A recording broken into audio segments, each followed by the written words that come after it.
Good morning students. आज हम जिस चैप्टर को कवर करने जा रहे हैं उसका हेडिंग है रियल नंबर्स। एनसीईआरटी की बुक में यहीं से हमारा क्लास 10th का सिलेबस स्टार्ट होता है। तो आज हम इस रियल नंबर को जानने की कोशिश करते हैं। ये रियल नंबर क्या है?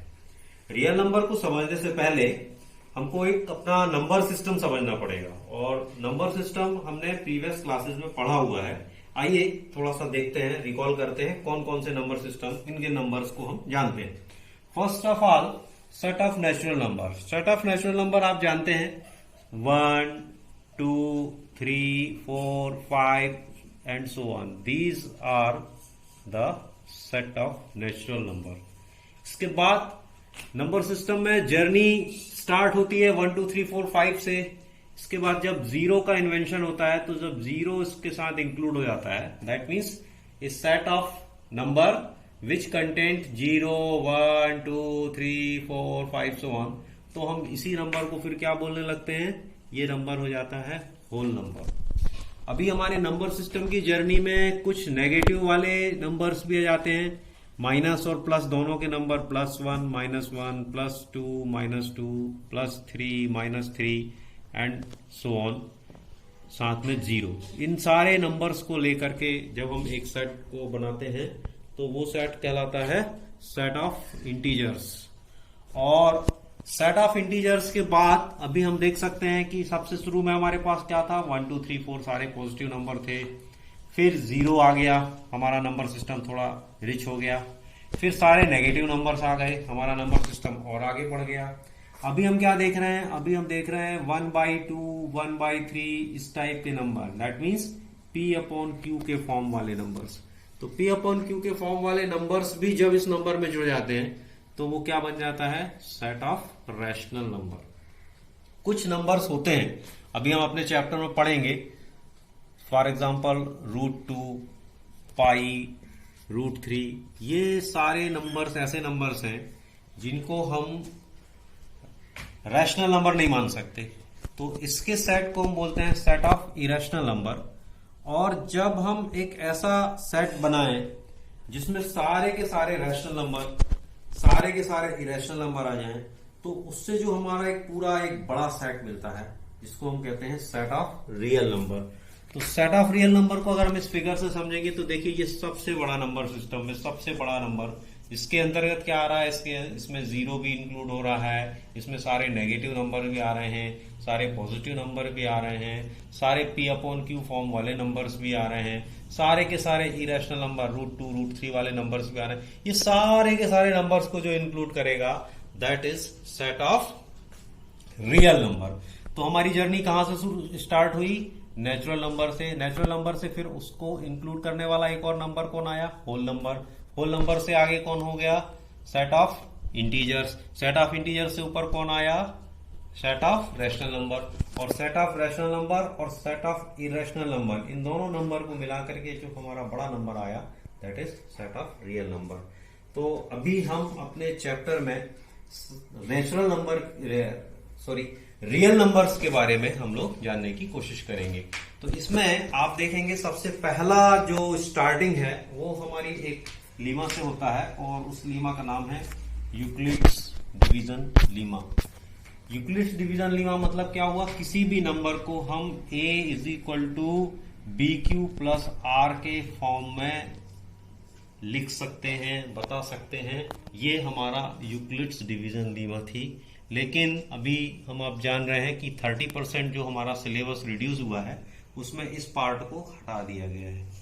तो अभी आप यूक्लिड्स डिवीजन लीमा को केवल जान लीजिए कि a = BQ + R के फॉर्म में किसी भी नंबर को लिखा जा सकता है। और इससे रिलेटेड एक हमारी एक्सरसाइज थी एनसीईआरटी बुक में, एक्सरसाइज 1.1।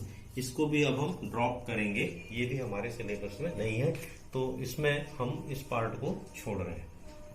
अब सेकंड जो थ्योरम आता है इस चैप्टर के अंतर्गत, रियल नंबर के अंतर्गत, वो थ्योरम क्या है? उस थ्योरम को हम बोलते हैं fundamental theorem of arithmetic. Fundamental theorem of arithmetic, ये क्या होता है भाई?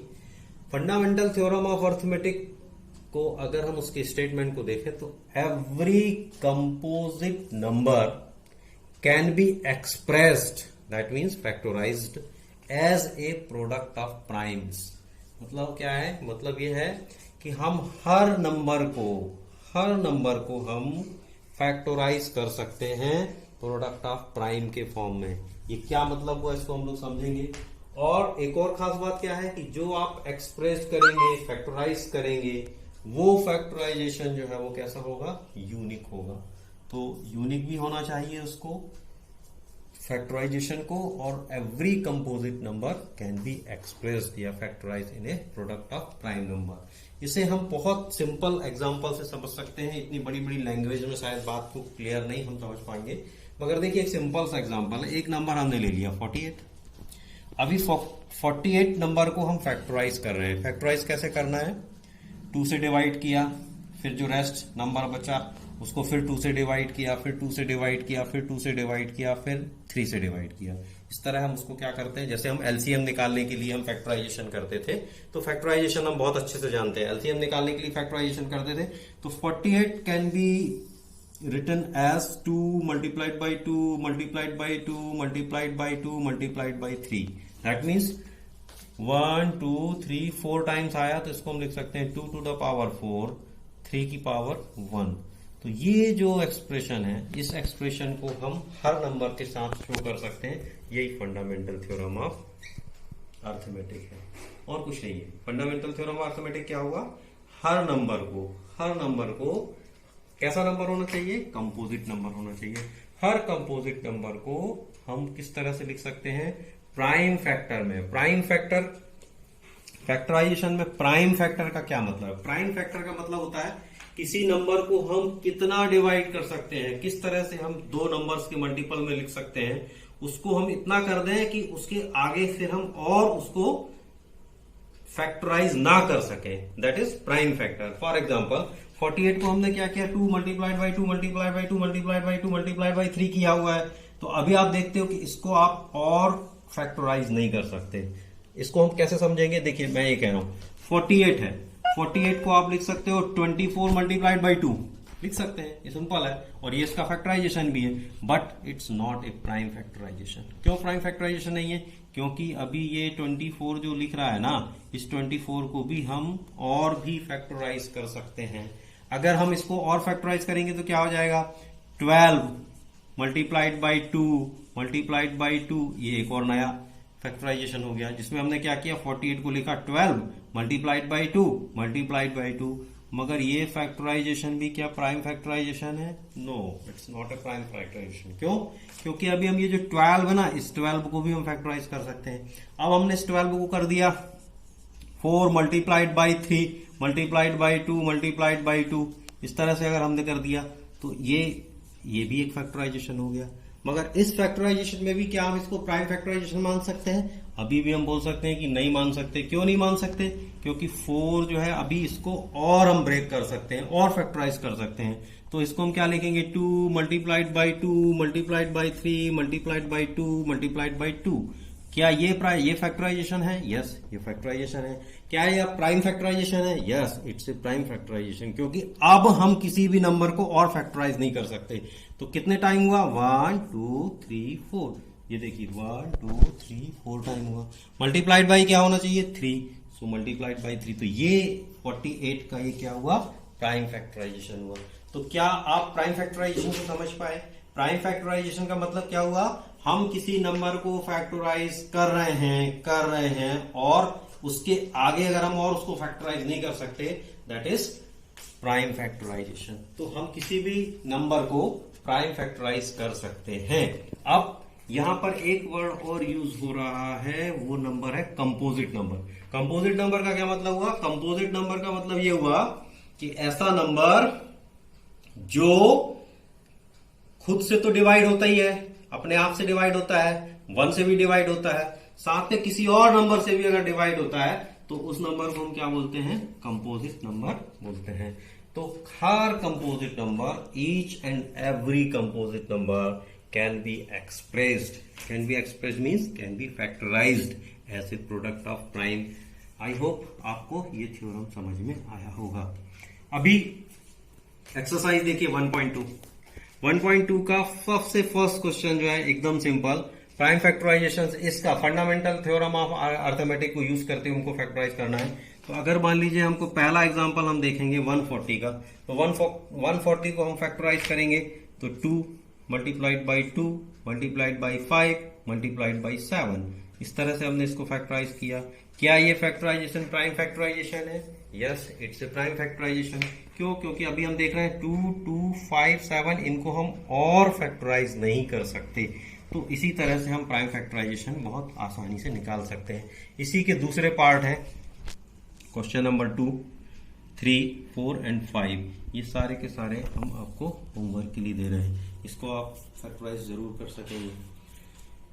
एक और क्वेश्चन है क्वेश्चन नंबर 2 इसी एक्सरसाइज 1.2 का, question number 2, question number 3, question number 4। ये सारे के सारे क्वेश्चंस भी हमारे प्रीवियस क्लासेस के हैं, जिसमें हमको क्या करना है, कुछ 2 नंबर्स दिए होते हैं उनका एलसीएम निकालना है, 2 नंबर्स दिए हुए उनका एचसीएफ निकालना है। तो एलसीएम निकालना और एचसीएफ निकालना हमने ऑलरेडी पढ़ा हुआ है, तो हम क्वेश्चन नंबर 2, क्वेश्चन नंबर 3 और क्वेश्चन नंबर 4 को भी हम होमवर्क में आपको देने जा रहे हैं। यहाँ पर एक बात जो फॉर्मूले के रूप में है, इसे आप अपनी नोटबुक में नोट करके लिख देंगे। वो क्या है? वो ये है कि अगर 2 नंबर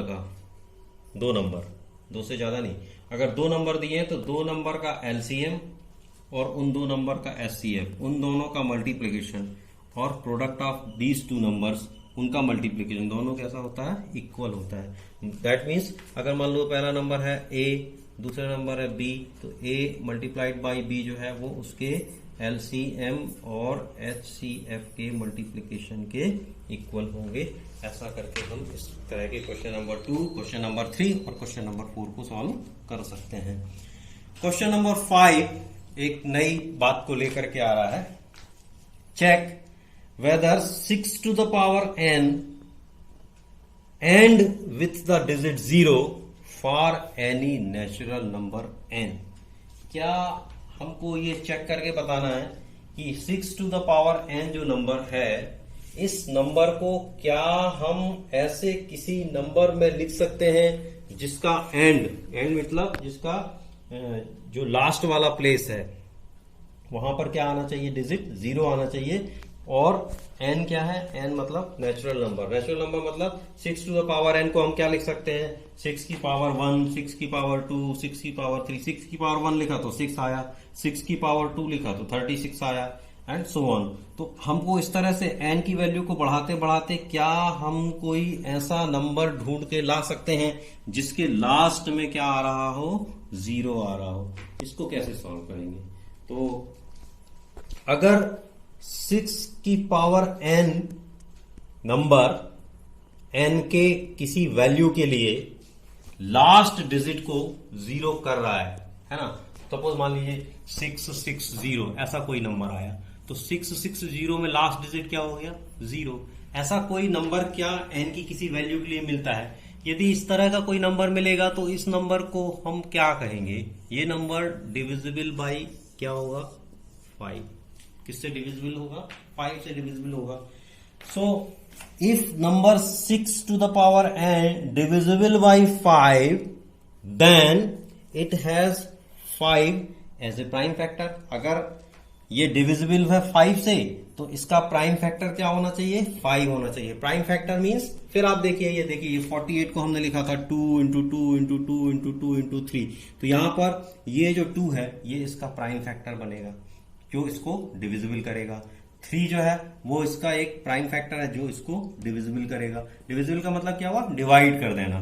तो अगर 6 to the power n के एंड में लास्ट में डिजिट 0 आ रहा है, that means this number should be divisible by 5।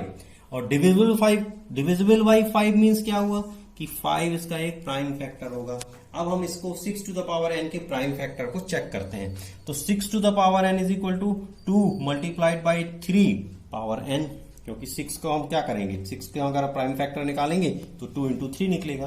That means 2 to the power n and 3 to the power n, ये हमारी 6 to the power n का फैक्टराइजेशन हुआ। अब इस फैक्टराइजेशन में क्या हमको 5 मिल रहा है? 5 तो नहीं मिल रहा।